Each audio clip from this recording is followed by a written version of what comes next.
ಬಂಧುಗಳೇ, ಎಲ್ರಿಗೂ ನಮಸ್ಕಾರ. ನನ್ನ ಹೆಸರು ನಾಗರಾಜ್ ಅಂತ. ಮೈಸೂರು ಯುವ ಘಟಕದ ಅಧ್ಯಕ್ಷರು, ಮೈಸೂರು ಗ್ರಾಮಾಂತರ ಕರ್ನಾಟಕ ರಾಷ್ಟ್ರ ಸಮಿತಿ ಪಕ್ಷ.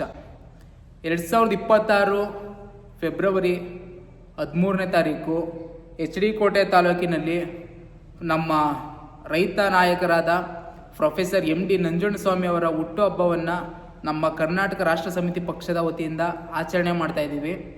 ದಯವಿಟ್ಟು ತಾವೆಲ್ಲರೂ ಕುಟುಂಬ ಸಮೇತರಾಗಿ, ತಮ್ಮ ಸ್ನೇಹಿತರಾದಿಯಾಗಿ ಎಲ್ಲರೂ ಬನ್ನಿ, ಈ ಒಂದು ಕಾರ್ಯಕ್ರಮವನ್ನು ಯಶಸ್ವಿ ಮಾಡಿಕೊಡಿ. ಇದರ ಜೊತೆಗೆ ನಮ್ಮ HD ಕೋಟೆ ತಾಲೂಕಿನಲ್ಲಿ ಏನೇನು ಅವ್ಯವಹಾರಗಳು ನಡೀತಾ ಇದೆ, ಉದಾಹರಣೆಗೆ ಅಕ್ರಮ ರೆಸಾರ್ಟ್ಗಳಿರ್ಬೋದು, ಮತ್ತು ಅಲ್ಲಿ ಇನ್ನೂ ರೈತರಿಗೆ ತುಂಬ ಸಮಸ್ಯೆಯನ್ನು ಸರ್ಕಾರಿ ಅಧಿಕಾರಿಗಳು ಕೊಡ್ತಾ ಇದ್ದಾರೆ. ಇದ್ರ ವಿರುದ್ಧ ಎಲ್ಲ ಜನರಿಗೂ ಜಾಗೃತಿಯನ್ನು ಮೂಡಿಸುವಂಥ ಒಂದು ಕಾರ್ಯಕ್ರಮ ಕೂಡ ಇದೆ, ಜಾಥಾ ಇದೆ. ದಯವಿಟ್ಟು ತಾವೆಲ್ಲರೂ ಬಂದು ಈ ಕಾರ್ಯಕ್ರಮವನ್ನು ಯಶಸ್ವಿ ಮಾಡಿಕೊಡ್ಬೇಕು ಅಂತ ತಮ್ಮಲ್ಲಿ ಕೇಳ್ಕೊಳ್ತಾ ಇದ್ದೀನಿ. ಹಾಗೂ ನಮ್ಮ ಕರ್ನಾಟಕ ರಾಷ್ಟ್ರ ಸಮಿತಿ ಪಕ್ಷದ ಕಚೇರಿ ನಮ್ಮ ಮೈಸೂರಿನ ವಿದ್ಯಾರಣ್ಯಪುರಮಲ್ಲಿದೆ. ದಯವಿಟ್ಟು ಅಲ್ಲಿಗೆ ಭೇಟಿ ಕೊಡಿ. KRS ಪಕ್ಷಕ್ಕೆ ಸದಸ್ಯರಾಗಿ ನಮ್ಮ ಅಖಂಡ ಕರ್ನಾಟಕದ ಅಭಿವೃದ್ಧಿಗೆ ದಯವಿಟ್ಟು ತಾವೆಲ್ಲರೂ ಕೂಡ ಸಹಕಾರ ಕೊಡಿ. ಪ್ರೊಫೆಸರ್ MD ನಂಜುಂಡಸ್ವಾಮಿ ಅವ್ರ ಬಗ್ಗೆ ಹೇಳಬೇಕು ಅಂತಂದರೆ, ಅವರು ನಮ್ಮ ರಾಜ್ಯ ಕಂಡ ಅಗ್ರಗಣ್ಯ ರೈತ ನಾಯಕರು, ಕರ್ನಾಟಕ ರಾಜ್ಯ ರೈತ ಸಂಘದ ಸಂಸ್ಥಾಪಕರು ಕೂಡ ಹೌದು. ಅವರು ಮತ್ತು MD ಸುಂದರೇಶ್ ಅವರೆಲ್ಲ ಸ್ನೇಹಿತರಾದಿಯಾಗಿ ನಮ್ಮ ಕರ್ನಾಟಕದಲ್ಲಿ ಕರ್ನಾಟಕ ರಾಜ್ಯ ರೈತ ಸಂಘವನ್ನು ಪ್ರಾರಂಭ ಮಾಡಿ ಈ ಕ್ರಮವಾಗಿ ಏನೇನು ತೊಂದರೆಗಳನ್ನ ಕೊಡ್ತಾ ಇದ್ರು ರೈತರಿಗೆ, ಈ ಅಧಿಕಾರಿಗಳಿರ್ಬೋದು, ಭ್ರಷ್ಟ ರಾಜಕಾರಣಿಗಳಿರ್ಬೋದು, ಅವ್ರ ವಿರುದ್ಧ ಎಲ್ಲ ಹೋರಾಟವನ್ನು ಮಾಡಿ ಧ್ವನಿ ಎತ್ತಿದಂಥ ಧೀಮಂತ ನಾಯಕ ಪ್ರೊಫೆಸರ್ MD ನಂಜುಂಡಸ್ವಾಮಿ ಅವರ ಹುಟ್ಟುಹಬ್ಬವನ್ನು ನಾವು ಆಚರಣೆ ಮಾಡೋದಕ್ಕೆ ತುಂಬ ಸಂತೋಷ ಆಗ್ತಾ ಇದೆ. ನಮ್ಮ ಪಕ್ಷದ ವತಿಯಿಂದ ತಮ್ಮೆಲ್ಲರನ್ನು ನನ್ನ ವೈಯಕ್ತಿಕವಾಗಿ ಹಾಗೂ ನಮ್ಮ KRS ಪಕ್ಷದ ಪರವಾಗಿ ತಮ್ಮೆಲ್ಲರನ್ನು ಆತ್ಮೀಯವಾಗಿ ಸ್ವಾಗತವನ್ನು ಕೋರ್ತಾ ಇದ್ದೇನೆ. ಹೆಚ್ಚಿನ ಸಂಖ್ಯೆಯಲ್ಲಿ ತಾವೆಲ್ಲರೂ ಕೂಡ ಬನ್ನಿ. ಈ ಒಂದು ವಿಡಿಯೋನ ಎಲ್ರಿಗೂ ಶೇರ್ ಮಾಡಿ. ಇನ್ನು ಪರಿಸರದ ಬಗ್ಗೆ ಪ್ರೀತಿ ಪ್ರೇಮ ಇರುವಂಥವ್ರು ತಾವೆಲ್ಲರೂ ಕೂಡ ಬರಬೇಕು. ಹಾಗೂ ಅಲ್ಲಿ ಏನು ಇವರು ಅಕ್ರಮ ರೆಸಾರ್ಟ್ಗಳನ್ನ ಮಾಡಿರೋದ್ರಿಂದ ರೈತರಿಗೆ ತುಂಬ ಸಮಸ್ಯೆ ಆಗ್ತಾ ಇದೆ. ಮತ್ತು ವನ್ಯಜೀವಿಗಳೆಲ್ಲ ಕಾಡನ್ನು ಬಿಟ್ಟು ನಾಡಿನ ಕಡೆಯತ್ತ ಬಂದು ಸುಮಾರು ಒಂದು 4-5 ಬಲಿಯನ್ನು ಪಡ್ಕೊಂಡಿವೆ. ಆದರೆ ಈ ಭ್ರಷ್ಟ ರಾಜಕಾರಣಿಗಳಿಗೆ ಇದು ಅರ್ಥ ಆಗ್ತಾ ಇಲ್ಲ. ಅವ್ರಿಗೇನು ತೊಂದರೆ ಇಲ್ವಲ್ಲ, ಅವ್ರು ಬೆಂಗಳೂರಲ್ಲಿ ಇರ್ತಾರೆ, ಸಮಸ್ಯೆ ಅನುಭವಿಸ್ತಾ ಇರೋರು ನಮ್ಮ ರೈತರು.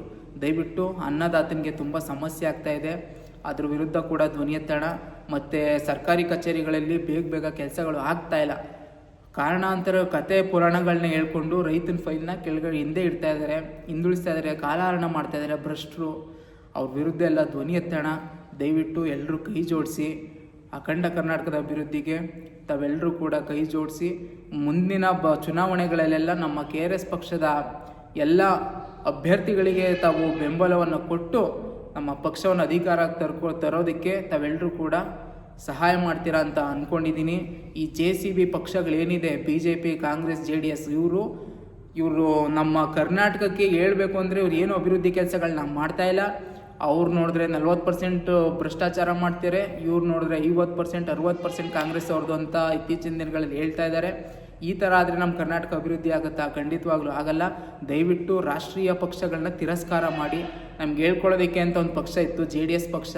ಅದನ್ನು ಕೂಡ ಕುಮಾರಣ್ಣ ಅವರು ಅಧಿಕಾರದ ಆಸೆಗೋಸ್ಕರ ಈಗ ಕಳೆದ ಲೋಕಸಭೆ ಚುನಾವಣೆಯಲ್ಲಿ ಅವರು BJP ಜೊತೆಗೆ ಬೆಂಬಲ ಕೊಟ್ಟು, ಅವ್ರಿಗೆ ಸಹಕಾರ ಕೊಟ್ಟು ಕೇವಲ 2 MP ಸೀಟ್ಗೋಸ್ಕರ ಪಕ್ಷವನ್ನು ಅಲ್ಲಿ ಇಟ್ಟಿದ್ದಾರೆ.